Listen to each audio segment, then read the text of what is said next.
할렐루야. 아멘. 마가복음 9장 14절부터 29절 말씀을 통해서 우리 능치 못할 일이 없는 믿음이라는 제목으로 같이 은혜를 나누고자 합니다. 세상의 모든 사람들은 뭔가 하나씩의 고민을, 한 가지 이상의 고민을 가지고 있습니다. 여기 앞에 있는 우리 아이들도 고민이 다 있어요. 갓난 아기들도 배고픔의 고민, 또한 싸는 데에 대한 어떤 고민들을 가지고 있을 겁니다. 그런데 그 고민들이 왜 고민이 생기느냐면 내 힘대로 안 되기 때문에 생기는 겁니다. 내 힘대로 다 되고 내 능으로 다 되면 고민하겠습니까? 해결하면 되잖아요. 그렇죠? 여러분, 대학생들이 아니면 학자금을 빌리는 친구들이 왜 학자금을 빌린 다음에 나중에 그것을 고민합니까? 갚으면 되는데 갚기 위해서 많은 노력이 필요하기 때문에 그런 겁니다. 또 현실적으로 그것이 잘 안 되기 때문에도 그렇습니다. 그게 뭐예요? 내 능력이 안 되기 때문에 고민을 하는 거죠. 이렇게 세상을 살아가는데 우리 힘으로 할 수 없는 일들이 참 많습니다. 뭐 물질적인 건 언젠가는 갚을 수 있겠다라고 생각할 수도 있습니다. 그런데 이게 정신적인 문제나 아니면 내 힘을 초월하는 어떤 능력은 아예 불가능한 겁니다. 이번에 제 7호 태풍 카눈인가요? 네. 카눈이 참 희한하게 이 경로가 Z잖아. Z로 왔습니다. 이렇게 오는 태풍을 본 적도 없고 그렇잖아요. 기상 관측예로 우리나라를 관통한 태풍도 없다고 하죠. 우리 힘으로 안 되는 거예요. 얘가 갑자기 이렇게 틀 줄 어떻게 알았겠습니까? 오키나와는요, 태풍이 지나갔으니까 이제 다른 데로 가겠다 했는데 다시 왔잖아요. 이런 이상한 일이 우리 힘으로 안 되는 겁니다. 또 요즘 우리나라에 심심치 않게 좀 이상한 정신 이상해서 그런 것들을 보면서도 참 이게 인력으로 안 되는 것이구나 라는 것을 우리는 알게 됩니다. 근데 세상에 그렇게 우리가 불가능한 것에 대한 이야기를 할 때 또 어떠한 한편에서는 자꾸 뭐 이런 표현을 내겁니다. 뭐예요? 할 수 있다. 하면 된다. 해보자.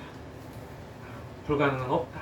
막 이렇게 프랭카드를 써놓으면서 막 하는 분들도 계십니다. 물론 우리 힘으로 잘 안 될 때가 있겠죠. 그러다고 포기하고 낙담하고 좌절하면 안 되는 겁니다. 지난주에 잠깐 얘기를 했는데 세계 잼버리 이야기를 했었는데 거기도 마찬가지입니다. 서로 막 그냥 싸우는 게 아니라 뭐 정치적으로 싸우는 게 아니라 어떻게 됐든 그 아이들이 마지막에는 좀 웃으면서 돌아갔다는 것이 큰 모습이에요. 그만큼 그 아이들이 그렇게 힘들어 하니까 어떻게 했습니까? 절망으로 하는 게 아니라 뭔가 해보려고 하는 그런 자세가 굉장히 중요한 겁니다. 전주에 사는 어떤 가정에서 트럭에다가 그 얼음물 400개인가요? 1000개인가를 이렇게 냉동시켜갖고 가가지고 아이들한테 막 나눠주기도 하고, 군산시의 어떤 그 사람들은 아이들 그걸 냉수를 나눠주면서 얘들아 미안해, 어른들이 미안해 하면서 이렇게 막 나눠주기도 하고, 참 위기가 닥쳤을 때 그냥 포기하는 것이 아닌 그 일을 위해서 뭔가 노력해보는 그런 모습들이, 그런 것이 굉장히 중요하다는 겁니다. 오늘 본문에도 그 아버지가 포기하지 않았기 때문에 주님을 찾아온 겁니다. 아멘. 이 아들을 어릴 때부터 이 아들이 물에도 넘어지고 불에도 넘어지고 얼마나 속상했겠어요. 아버지가 봤을 때 그 아들을 그렇게 바라보는 심정은 참 말도 할 수 없을 겁니다. 부모의 입장에서 아이가 그렇게 아프면 서술 수도 없는 그 과정 속에서 너무나 힘든데, 또 그것이 그냥 아픈 곳에서 그친 것이 아니기 때문에 그럴 겁니다. 주변에 있는 사람들은 또 뭐예요? 이 아이가 그 당시에는요, 병이 들면 그 병의 원인을 뭐라고 생각을 했냐면 하나님께 죄를 지어서, 이 아이가 하나님께 죄를 지어서든지 부모가 하나님께 죄를 지어서 아이가 이런 천형을 타고났다라고 이야기합니다. 미치고 환장할 노릇이죠. 그런 여러 가지, 그러면서 안 가본 데가 없을 겁니다. 그렇잖아요. 우리도 누가 아프면 용하다는 데를 막 찾아다니지 않습니까? 이 부모가 아이를 데리고 얼마나 많은 곳을 다녔겠습니까? 근데 그 아버지는 포기하지 않았다는 겁니다. 이 아이의 병이 나아서 어느 곳에 갈 때마다 나아서 함께 걸어서 집으로 가는 꿈을 꿨을 겁니다. 그랬으니까 이쪽 저쪽 다 다녔겠죠. 그런데 이 아버지가 예수님의 소문을 들었어요. 용하다더라. 가면 무조건 낫는다더라. 그 제자들도 용하다. 그 제자들도 고친다더라. 갔더니 예수님은 안 계셨어요. 예수님은 어디를 가셨대? 산에 올라가셨대. 예수님은 산에 올라가셨는데 그래도 그 제자들도 고친다는 소문을 들어서 그 제자들에게 그 아들을 보인 거죠. 근데 소문난 잔치에 먹을 것 없다고 그렇게 지푸라기 잡는 심정으로 왔더니 아들을 못 고치는 거예요. 아무도 못 고치니까 이 아버지의 기대가 뭐예요? 실망으로 바뀌었겠죠. 실망으로 바뀐 그 상태에서 누구를 만나요? 예수님을 만난 겁니다. 그러니까 그의 말이 뭐였어요? 무엇을 하실 수 있거든. 그렇게 말하는 겁니다. 그 말을 한 이유가 뭐였습니까? 당신들의 제자에게 내가 실망해서 신뢰를 잃었습니다. 이런 말. 믿음이 없었기 때문에 그런 겁니다. 여러분, 신앙생활에서 믿음이 얼마나 중요합니까? 우리의 삶 속에서 믿음이라는 것이 얼마나 중요합니까? 특히 신앙생활을 하는 우리들에게는 믿음은 정말로 중요합니다. 왜 그러느냐? 믿음이 없이는 하나님을 기쁘시게 할 수 없기 때문에 그렇죠. 제가 제일 좋아하는 찬양이 나주님의 기쁨 되기 원하네. 근데 믿음이 없이는 하나님을 기쁘시게 할 수 없대요. 그런데 우리 주님이 이렇게 말씀하셨어요. 뭐라고 말씀하셨냐면 누가복음 18장 8절에 이렇게 말합니다. 내가 너희에게 이르노니 속히 그 원한을 풀어주시리라. 그러나 인자가 올 때 세상에서 믿음을 보겠느냐 하시니, 다 주님 오실 때 믿음을 볼 수가 없다. 보기가 힘들다. 말세지말이라고 말하는 이때에 믿음을 찾기가 참 힘들다. 오늘 본문에도 우리 주님이 믿음이 없는 세대야. 왜 우리가 못 고쳤습니까? 그러니까 믿음이 없는 세대에 내가 언제까지 참겠냐? 너희와 함께 해야겠느냐라고 하셨죠. 믿음이 없어서 못 고쳤다라는 말씀을 하시는 겁니다.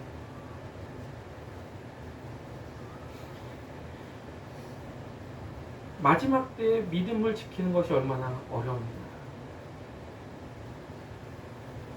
1999년 4월 20일 미국 콜로라도주의 덴버시라는 곳에 콜럼바인 고등학교라는 곳에서 총기 난사가 일어났습니다. 2명의 학생이 900발의 총알을 쐈어요. 말이 900발이죠. 여러분, 900발의 총알이 얼마나 많은지 아십니까? 군인들이요, 완전군장 해가지고 탄창을 차요. 근데 여기에 X반 이렇게 탄창을 6개를 이렇게 넣는데 하나에 30발씩 들어갑니다. 180발을 넣는 거예요. 180발을 휴대하게 되어 있습니다. 전쟁이 나면. 그러면 180발을 넣는데 무게가 꽤 많이 나가거든요. 900발이면요 통을 하나 넣어야 돼요. 큰 통을. 어마어마한 겁니다. 아이들이 어디서 그렇게 구했는지 모르지만 그 900발을 쏜 거예요. 여기서 900명, 그 12명이, 학생들이 12명이 죽고요. 그리고 교사 1명이 죽습니다. 그렇게 난사하면서 가다가 이제 사람들을 몰아요. 어디로 뭐냐면 강당으로 몰습니다. 강당에 몰아가지고 집어넣었어요. 그리고 이들이 사람을 지목하기 시작합니다. 너 하나님을 믿니? 얘네들이 종교에 대한 어떤 거부감이 있었는지 어쩐지 모르겠습니다. 그런데 그들을 하나씩 지목하면서 하나님을 믿는다고 하면 다 죽일 거니까 하고 이야기합니다. 그때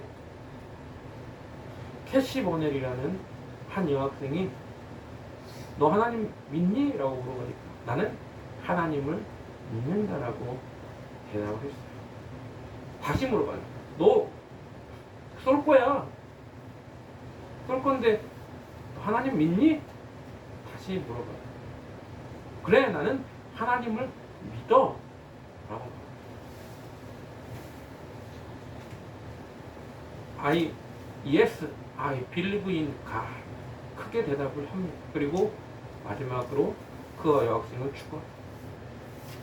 17살밖에 되지 않은 그 여학생 캐시 버넬은 20세기 마지막 순교자라는 칭호를 듣게 되고, 이 아이가 죽음으로 인해서 많은 이들이 다시 하나님께로 돌아오는, 교회에 없어졌던, 학교에 없어졌던 큐티 시간이, 소모임이 생겨나기 시작합니다. 우리에게도 혹시나 누군가, 요즘 묻지마가 많잖아요. 누군가 갑자기 우리를 모아라 놓고 목에 칼을 대면서, 우리나라는 총기가 안 되니까 믿니라고 물어본다면 우리는 뭐라고 대답할 수 있겠냐? 여러분, 인자가 올 때 믿음을 보겠느냐라고 말씀하시죠. 우리가 믿음이 없는 세대에 살아가고 있습니다. 그래서 믿음을 지키기가 참 어렵지만, 그러나 끝까지 그 믿음을 소유하는 자가 되어야 될 줄 믿습니다. 왜? 어려움과 문제가 발생했을 때 우리 주님은 이렇게 말씀하셨어요. 그 아버지가 그렇게 할 수 있으시거든 좀 고쳐달라는 그런 얘기를 했을 때 예수님이 뭐라고 말씀하십니까? 믿는 자에게는 등치 못할 일이 없다라고 말씀하셨기 때문입니다. 여러분, 능치 못함이 없다라는 건 다른 말로 말하면 모두 할 수 있다는 겁니다. 뭐만 있으면? 믿음만 있으면. 여러분, 저와 여러분이 그런 믿음을 소유하기를 주님의 이름으로 부탁을 드립니다. 오늘 본문 말씀은 그 장절이 긴 내용이기도 하지만, 그러나 여러 가지 모습에서 한번 바라보기를 원합니다. 먼저 이 아이를 한번 바라보기를 원합니다. 아이를 통해서 우리가 알 수 있는 것은 무엇일까? 오늘 본문 17절, 18절에 이렇게 말합니다. 뭐라고 말합니까? 무리 중에 하나가 대답하되 선생님, 말 못하게 귀신 들린 내 아들을 선생님께 데려왔나이다. 귀신이 어디서든지 그를 잡으면 거꾸러져 거품을 흘리며 이를 갈며 그리고 파리해지는지라. 내가 선생님의 제자들에게 내쫓아달라 하였으나 그들이 능히하지 못하더이다. 여기 보면 그 아이의 모습이 나오는데, 이 아이는 어떤 아이입니까? 귀신 들린 아이죠. 이 아이가 귀신이 들렸다. 여러분, 귀신이 그 아이를 통해 어떻게 하는지 한번 18절에 나옵니다. 뭐라고 합니까? 거꾸로져 거품을 흘리며 이를 가며 그리고 파리해졌다. 거품을 흘리고 이를 가는 그런 모습, 파리해진다. 이러한 모습들이 이 아이로 하여금 항상 고통을 당하게 하는 거죠. 이 아이가 물에도 불에도 넘어졌다라고 말합니다. 이 아이가 그렇게 한 번씩 발작을 하는 모습들을 생각을 해보시기 바랍니다. 얼마나 고통스러웠겠습니까? 여러분, 귀신이 우리에게 하는 일이 뭐냐? 우리를 즐겁게 하고 우리로 편안하게 하고 소망을 갖게 하는 게 아니라 우리로 하여금 고통을 준다는 겁니다. 요한복음 10장 10절에는 예수님이 이렇게 말씀하셨습니다. 도둑이 오는 것은 도적질하고 죽이고 멸망시키는 것뿐이요 내가 온 것은 양으로 생명을 얻게 하고 더 풍성히 얻게 하려 하는 것이라고 말씀하셨습니다. 도적이 오는 건요 죽이고 멸망시키는 것뿐입니다. 우리로 하여금 행복하고 평안하게 하는 것이 사단의 계략이 아니라는 겁니다. 그들은 우리로 고통당하게 하는 것이 목적임을 잊지 마시기 바랍니다. 22절에도 분명하게 말합니다. 어떻게요? 죽이려고 불과 물에 자주 던졌다. 고통뿐만 아니라 죽이려고 한다는 겁니다. 영원한 지옥으로 우리를 끌고 가려고 하는 것이 마귀의 계략이고 사단의 계략임을 잊지 마시기 바랍니다. 여러분, 온갖 방법을 동원하여서 우리를 멸망시키려고 하는 겁니다. 그런데 자꾸 우리는 그것이 달콤하다라고 생각하고 그것이 좋다라고 생각해서 질질질질 모르고 끌려가는, 마치 안 못 보는 소경이 아무나 자기를 이끄니까 그 길이 죽음의 길인지도 모르고 끌려가는 것과 같다는 겁니다. 어떻게 해야 돼요? 이겨야 됩니다. 어떻게 해요? 맞서 싸워서 이겨야 됩니다. 대적해야 되는 겁니다. 여러분, 우리는 지금 잠깐의 고난과 어려움이 장차 우리에게 주실 큰 기쁨에 족하지 못한다는 걸 알아야 됩니다. 그래서 어떻게 해야 돼요? 두려워할 필요가 없습니다. 마태복음 10장 28절에 이렇게 말합니다. 몸은 죽여도 영혼은 능히 죽이지 못하는 자들을 두려워하지 말고 오직 몸과 영혼을 능히 지옥에 멸하실 수 있는 이를 두려워하라고 말하고 있습니다. 또 특징이 뭡니까? 우리가 사단이 우리를 잡아가려고 할 때 뭐 어떻게 하느냐? 바로 말을 못하게 하는 겁니다. 25절에 이렇게 말합니다. 벙어림이 되고 귀먹은 귀신아라고 말하죠. 여러분 우리가 어느 곳에 확 빠지면 귀가 안 돼요. TV에 확 빠지잖아요. 그러면 뭐예요? 남이 뭐라고 하는지 귀가 안 들립니다. 어릴 때 TV에 이렇게 빠져가지고 이렇게 가만히 있으면 뒤에서 비껴 했는데 이 소리가 안 들리는 거예요. 왜? 빠져 있으니까. 우리 정건사님 예전에 쌀을 퍼가지고 밥하러 가시기 전에 항상 TV를 이렇게 쌀을 푸신 다음에 보고 계시는 거예요. 거기 서서 비껴요. 안 들려요. 우리 권사님 닮아서 그래야죠. 근데 모두 마찬가지입니다. 안 들려. 우리 아이들도 마찬가지예요. 핸드폰을 하다가 귀에 이어폰을 딱 끼고 막 뭔가를 집중해. 그러면 뭐라고 말하는데 아무 대꾸도 안 해. 아무 대꾸도 안 해. 아무 대꾸. 안 들려? 얘기해도 아무 대꾸. 귀를 이렇게 빼요. 빼서 뭐라고? 사단이 우리를 안 들리게 하는 겁니다. 주의 말씀을 듣지도 못하게 하고요. 뿐만 아니라 내가 지금 잘못된 길로 가고 있는데 남들이 나에게 아무리 조언을 해도 그 소리가 들리지 않는 겁니다. 바로 마음이 상한 이들이에요. 그 마음이 상했을 때 누군가 막 얘기하면 그 소리가 들리냐? 안 들려. 우리 아이들이 여기 막 땡깡 막 하잖아요. 땡깡 놀 때 말해보면 아이가 듣느냐? 귀를 막고 귀를 닫게 하는 겁니다. 그러다 보니까 깨닫지도 못하고 변화와 성장도 없게 하는 거예요. 여러분, 믿음은요 어디서 나와요? 믿음은 들음에서, 들음은 그리스도의 말씀으로 말미암느니라고 로마서 10장 17절에 말하는데, 안 들리니까 우리가 말씀을 깨닫지도 못하고 믿음이 생길 수도 없는 겁니다. 여러분, 북한에 한 독재자가 있죠. 이 독재자가 어떻습니까? 사람들이 귀를 막게 해요. 그래서 남한 방송을 못 듣게 하고 또 언론 통제를 하면서 어떻게 해요? 그들로 인터넷도 못하게 하고 이러면서 뭐예요? 세상과의 소통을 못하게 하는 겁니다. 그리고 이곳이 좋은 곳이라고 이야기하는 거예요. 이곳 외에는 다 별로 좋지 않다라고 말하는 겁니다. 너희 못 살지? 지금 힘들지?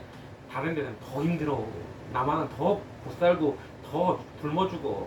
이렇게 이야기하는 거죠. 여러분, 언론을 먼저 통제하는 겁니다. 독재를 하는 사람들은요, 언론을 통제하는 이유가 있습니다. 왜? 사람들로 제대로 못 듣고, 못 보게 하고, 못 알게 하려고. 그렇게 하는 겁니다.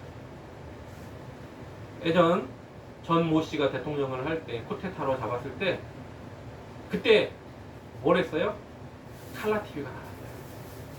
그때 뭐가 나왔어요? 프로야구가 시작됐습니다. 사람들로 하여금 정치나 이런 민주화에 관심을 갖지 말고 어디요? 이런데 오락에 빠지게 하는, 그래서 이런 거에 관심 못하게 막았던 겁니다. 그리고 뭐예요? 가사들도, 노래 가사들도 뭐 이렇게 좀 민주화 그런 거에 관련된 건 모두 못하게 했어요.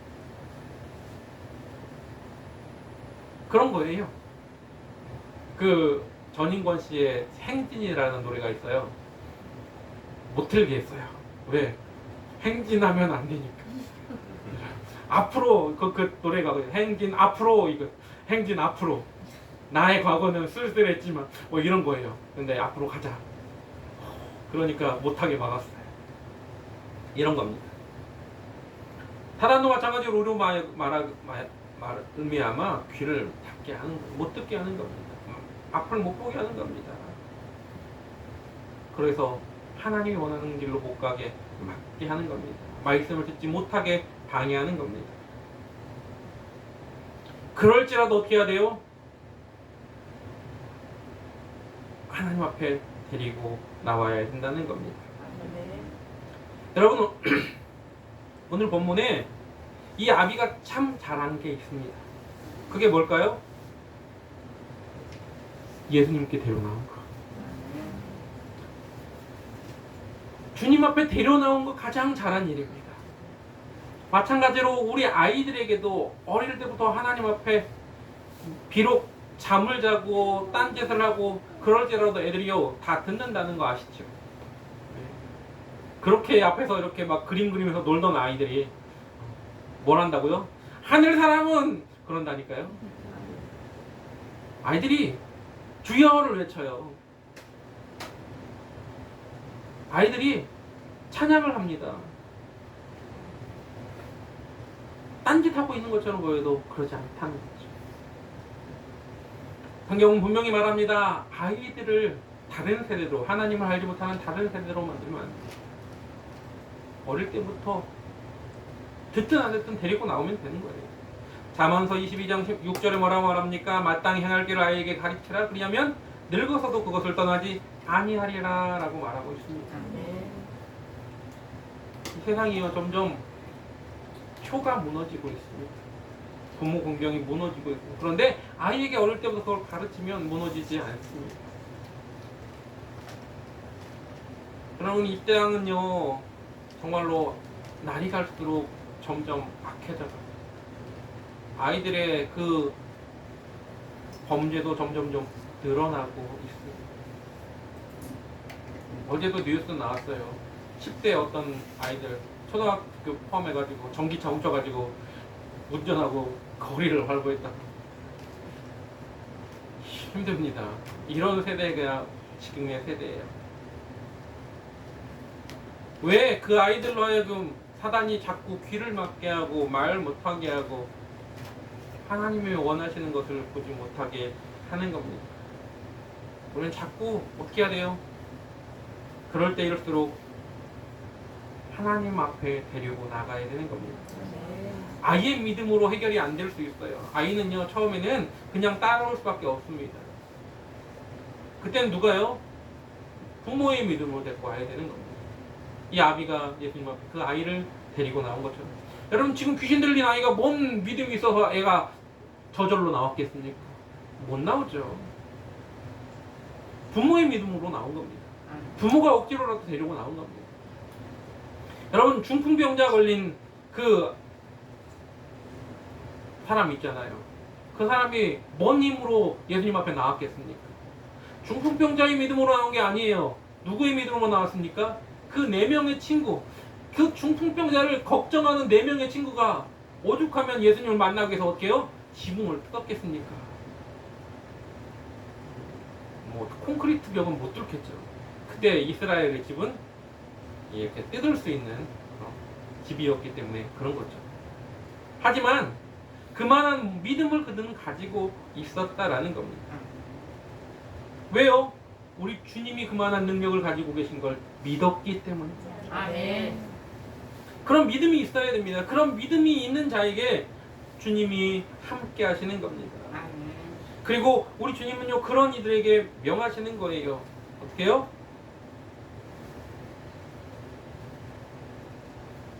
오늘 본문 말씀처럼 떠나가라라고 이야기하십니다. 내게서 떠나라라고 25절에 분명하게 말합니다. 말 못하고 못 듣는 귀신아, 내가 내게 명하노니 그 아이에게서 나오고 다시는 들어가지 말아라라고 명령하십니다. 아멘. 그때 놀라운 기적이 일어나는 겁니다. 아멘. 여러분, 우리가 주님 앞에 나아가는 믿음, 그 믿음을 보여야 돼요. 백부장은요, 하인이 아팠어요. 근데 예수님 앞에 나오잖아요. 근데 예수님 앞에 나온 이 백부장이 뭐라고 말합니까? 저도 부하가 있습니다. 하인이 있어요. 남에게, 제 부하에게 오라 하면 오고 가라고 하면 갑니다. 주님이 우리 집에 오는 걸 제가 감당할 수 없습니다. 그럼 여기서 명하세요. 그러면 제 하인이 나을 겁니다. 예수님이요, 하인의 믿음을 보고 고치셨습니까? 아니죠. 백부장이 그 믿음을 보고 고치셨어요. 그러면 뭐라고 말합니까? 이스라엘에서 이만한 믿음을 보지 못했다라고 주님은 말씀하셨습니다. 아멘. 우리가 그러한 믿음을 소유하기를 소망합니다. 아멘. 이 처음에 이 아버지는요, 믿음이 있었던 사람은 아니에요. 믿음처럼 보였지만 믿음은 아니죠. 그것은 지난번에 우리가 믿음에 대한 이야기를 할 때, 믿음은 흔히 사람들이 생각하는 믿음이라고 말할 때 뭐예요? 신념과 신뢰와 그리고 신앙이 있다라고 말씀을 드렸는데, 이 아버지가 갖고 있던 뭐예요? 신념과 신뢰였습니다. 예수님에 대한 소문을 들어요. 주변에 있는 사람들한테, 야, 예수님이라는 분이 말만 하면 다 나아. 죽었던 일도 일어난다는데 뭐 대단한 분이야 하고 소문을 들었고, 그 소문을 들으면서 차차 뭐예요? 신념이 생기고 신뢰가 생긴 겁니다. 믿음이라고 착각을 할 수도 있어요. 여러분, 교회에 오는 많은 이들 중에 자기의 신념과 신뢰를 믿음이라고 착각하는 이들이 생길 수 있습니다. 그것이 신앙이라고 착각하는 이들이 생길 수 있어요. 그러나 신념과 신뢰는 믿음이 아닙니다. 신앙이 아닙니다. 오직 신앙만이 우리 주님이 원하시는 믿음임을 잊지 마시기 바랍니다. 그러니까 뭐예요? 병을 못 고치니까, 제자들이 못 고치니까 뭐예요? 신념과 신뢰가 깨진 거예요. 예수님한테 그렇게 말하는 거예요. 그러니까 하실 수 있으면 예라고 말하는 겁니다. 그때 예수님이 뭐라고 말합니까? 할 수 있거든요. 무슨 말이냐? 믿는 자에게는 능히 하지 못할 일이 없다라고 말하지 않습니까? 그런데 여기서 놀라운 변화가 일어나는 겁니다. 어떤 변화요? 아비가 그 예수님의 말을 듣는 순간 아비에게 변화가 일어나는 겁니다. 그러면서 뭐라고 말해요? 24절에 내가 믿나이다라고. 여러분, 그 전까지는 하실 수 있거든 이렇게 말했는데, 예수님의 말씀을 듣는 순간 뭐로 바뀌어요? 내가 믿나이다라고 바뀌는 겁니다. 아까도 말한 것처럼 믿음은 들음에서 나고 그리스도, 믿음은 그리스도의 말씀으로 말미암느니라고 말씀드렸습니다. 예수님의 말씀으로 변화가 생긴 겁니다. 두 번째로 뭐가 변화됐어요? 그러면서 24절에 또 뭐라고 말합니까? 내가 믿나이다라고 말하면서 또 나의 믿음 없는 것을 도와달라고 말합니다. 놀라운 고백이지 않습니까? 많은 이들이요, 내가 믿음이 없는 줄을 몰라요. 내가 믿음이 많은 줄 착각합니다. 그냥 믿습니다 하면 모든 것이 되는 줄 알고 착각하고 살아요. 믿습니다면 모든 것이 다 이루어질 때라고 생각합니다. 그래서 사람들은 할 수 있거든요. 무슨 말이냐? 믿는 자에게는 능치 못할 일이 없느니라. 그러니까 내가 믿습니다 하고 아무 때나 믿음을 구하면서 아무 때나 내가 믿으니까 뭐 좀 달라고 하나님 앞에 가고 그렇게 기도합니다. 근데 그게 아닙니다. 믿음이라는 건 하나님을 기쁘시게 하는 거예요. 하나님을 기쁘시게 하는 건 뭐냐? 바로 하나님의 뜻대로 행하는 것이 하나님을 기쁘게 하는 겁니다. 근데 하나님의 뜻과는 정반대의 기도를 하고 있으면서 믿습니다. 믿는 자에는 능치 못할 일이 없다고 말씀하셨습니다. 내 기도를 들어달라고 자꾸 하는 겁니다. 그런데 이 아비가 뭐라고 말해요? 나의 믿음 없는 걸 도와달라. 하나님이 원하는 뜻이 아닌 내 뜻을 구하고 있는 것들은 믿음이라고 할 수 없는 겁니다. 자기 신념일 뿐이죠. 하나님의 뜻에 합당한 기도를 하는 것이고 그것이 하나님의 뜻과 합쳐졌을 때 능력이 나타나는 겁니다. 우리가 잘 알고 있는 또 하나의 말씀이 있죠. 뭡니까? 내게 능력 주시는 자 안에서 내가 모든 것을 할 수 있느니라. 이게 똑같은 말이 아니거든요. 예수님 편에서는 똑같은 말이에요. 할 수 있거든요. 무슨 말이냐? 믿는 자에게는 능치 못할 일이 없느니라. 그런데 이 말씀이 또한 내게 능력 주시는 자 안에서 내가 모든 것을 할 수 있다라는 건 똑같은 말이에요. 하나님 편에서 봤을 때 왜 그 믿음은 똑같은 믿음이라고 해요. 하지만 우리가 흔히 생각하는 사람 편에서 봤을 때 믿음이 같지는 않을 수도 있다는 겁니다. 첫 번째, 할 수 있거든요. 무슨 말이냐? 믿는 자에게는 능치 못할 일이 없느냐 하는 여기서 믿음은 내 주관적인 믿음일 수도 있습니다. 하나님 뜻과는 아무 상관없이 내가 원하는 것에 대한 믿음. 그러나 여러분, 내게 능력 주시는 자라는 이 단어가 굉장히 중요하죠. 하나님이 나에게 능력 주지 않으면 나는 아무것도 아닙니다라는 고백입니다. 내가 할 수 있는 것이 아니고 내가 능력이 있어서 뭔가를 하는 것이 아니라 하나님이 나에게 능력을 주셔야 내가 뭔가를 할 수 있습니다라는 고백인 거예요. 하나님이 나에게 뭔가 능력을 주시면 하나님이 함께 하시면 내가 모든 걸 할 수 있다라는 고백인 겁니다.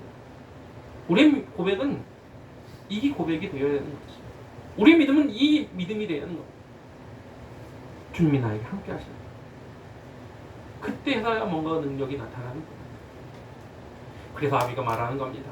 나의 믿음 없는 걸 도와달라. 여러분, 저희들도 그렇게 되기를 원합니다.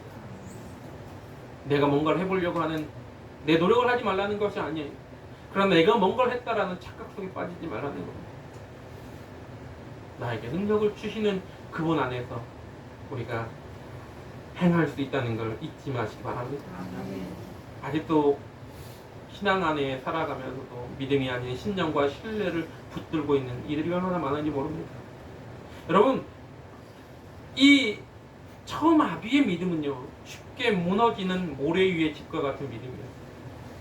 신뢰와 신념을 가지고 있는 믿음은 그런 모래 위에 있는 집과 같은 겁니다. 그러나 저와 여러분은 반석 되신 주님이 믿음의 튼튼한 교회를 세우기를 원합니다. 내게 능력 주시는 자 안에서 모든 것을 할 수 있는 것처럼, 만약에 나에게 능력을 주시지 않으면 나는 아무것도 아님을 고백하고, 오늘도 주님 안에서 우리의 믿음을 더욱 굳세게 하여 능치 못할 일이 없는 믿음의 자녀 되시기를 주님의 이름으로 간절하게 부탁을 드립니다. 우리 함께 찬양합니다. 이 믿음 더욱 굳세라.